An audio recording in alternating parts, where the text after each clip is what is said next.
नमस्कार प्रिय दर्शकों, श्रोताओं, भक्तजनों, आप सभी का मेरे इस चैनल पर स्वागत है। जो भक्तजन मेरी वीडियो पर नए हैं तो चैनल को सब्सक्राइब जरूर कर लेना।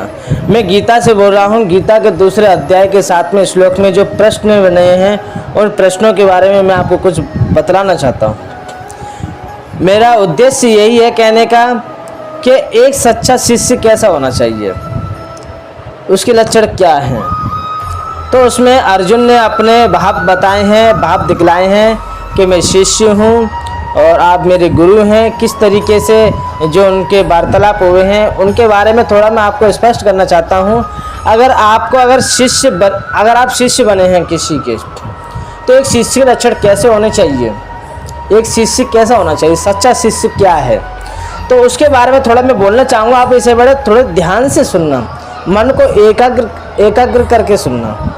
जब तक आप मन एकाग्र होकर नहीं सुनेंगे तब तक आपको शब्द पकड़ा ही नहीं देंगे।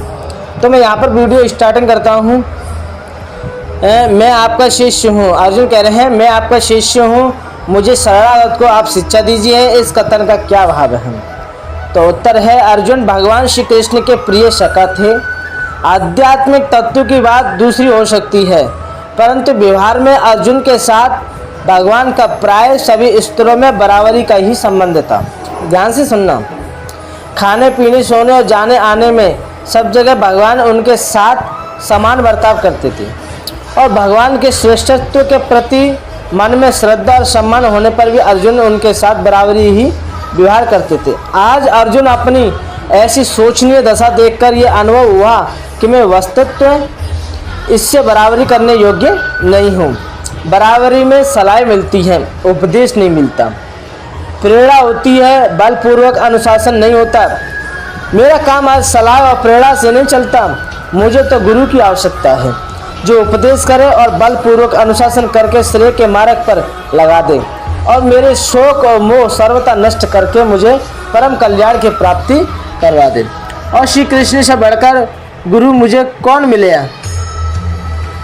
श्री कृष्ण से बढ़कर मुझे गुरु और कौन मिल सकता है? परंतु गुरु की उपदेशा अमृत धारा तभी बरसती है जब शिष्य रूपी क्षेत्र उसे ग्रहण करने के लिए प्रस्तुत होता है। इसलिए अर्जुन कहते हैं, भगवान मैं आपका शिष्य हूँ। शिष्य कई प्रकार के होते हैं। जो शिष्य उपदेश तो गुरु से ग्रहण करते हैं परंतु अपने पुरुषार्थ का अहंकार रखते हैं या अपने सदगुरु को छोड़कर दूसरों पर भरोसा रखते हैं,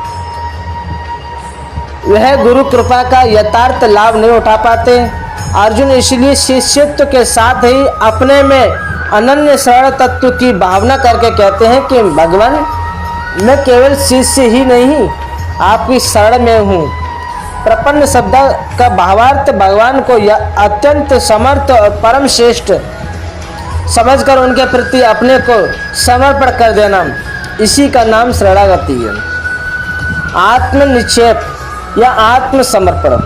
भगवान सर्वशक्तिमान, सर्वज्ञ, सर्वांतर्यामी, अनंत गुणों के अपार समुद्र, सर्वाधिपति, ऐश्वर्य, माधुर्य, धर्म, शौर्य, ज्ञान, वैराग्य आदि के अनंत आकार, क्लेश, कर्म, संशय, भ्रमादि का सर्वथा नाश करने वाले, परम प्रेमी, परम सुहृदय, परम आत्मीय, परम गुरु और परम महेश्वर हैं। ऐसा विश्वास करके अपने को सर्वथा निराशे, निर्बल, निर्बुद्धि, निर्बल और निसत्व मानकर उन्हीं के आश्रय, अवलंबन, ज्ञान, शक्ति, सत्व और अतुलनीय शरणागत वत्सलता का दृढ़ और अनन्य भरोसा करके अपने को सब प्रकार से सदा के लिए उन्हीं के चरणों में नौछावर कर देना।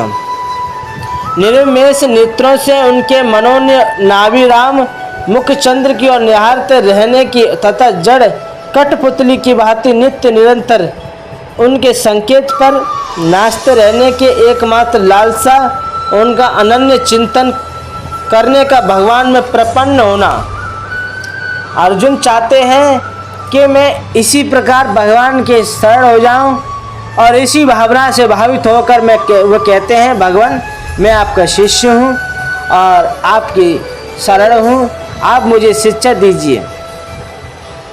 अर्जुन की ये शरणागति के सर्वोत्तम और सच्ची भावना जब 18वें अध्याय के 65वें 6वें श्लोक में भगवान सर्वोत्तम उपदेश प्रभाव से सच्ची शरणागत के रूप में प्रेरित हो जाएगी। अर्जुन जब अपने को उनके कथा अनुसार चलने के लिए तैयार कर सकेंगे तभी गीता का उपदेश समाप्त हो जाएगा। वस्तुतः इस श्लोक के गीता का साधना का आरंभ होता है और यह उपदेश उपक्रम बीज है। सर्वधर्मान परात्यज्य 16वें श्लोक में साधन की सिद्धि है, वही उपसंहार है। तो यहाँ पर आपने सुना होगा कि कैसे अपने अंदर भाव होने चाहिए गुरु के प्रति। एक सच्चा शिष्य कैसा होना चाहिए। हम जिसको गुरु बना रहे हैं उनकी पूर्ण तरीके से शरण में होना चाहिए, समर्पण का भाव होना चाहिए और अपने आप को कुछ न मानकर उनके शब्दों पर ही हमें चलना चाहिए। हम तो कुछ भी नहीं हैं, हम तो एक शिष्य हैं। जैसे एक भक्त होता है तो भगवान की गुणानुवाद परमात्मा की लीलाओं को सुनता है, चिंतन करता है, जप करता है, तप करता है। वो संसार को भूलकर वो केवल परमात्मा में ही लग जाता है, उसे कुछ नहीं मालूम, वो भक्ति की धारा में बह जाता है। दुनिया ऐसे क्या समझती है कि ये पागल है। क्यों? क्योंकि भक्ति की धारा में देखने में ऐसा लगता है जैसे कि ये पागल है, लेकिन वो पागल नहीं है। पागल तो हम लोग हैं जो सांसारिक भोगों में, विलासों में लगे पड़े हैं। वो तो भक्ति की धारा में लगा हुआ है और उसे वो आनंद प्राप्त हो रहा है जो किसी को आनंद प्राप्त नहीं हो सकता। जहाँ पर कृपा राम की हुई ता पर कृपा करे सब कोई। जब परमात्मा की जब कृपा होती है तो सब उस पर कृपा करने लगते हैं। तो हमें शिष्य बनना चाहिए। शिष्य एक ऐसा बनना चाहिए जो अपने अंदर किसी भी प्रकार का हमारे अंदर अहंकार न हो। अब जैसे कि बुद्धि तो सब रखते हैं, लेकिन हमने किसी को गुरु बनाया और गुरु बनाकर हमने किसी के दूसरे के गुरु को देखा और कहा कि ये तो हमारे से गुरु से ही बढ़कर है। ये ना, ऐसा भाव नहीं आना चाहिए। क्यों? क्योंकि हमें अपने गुरु की शरण में ही रहना चाहिए।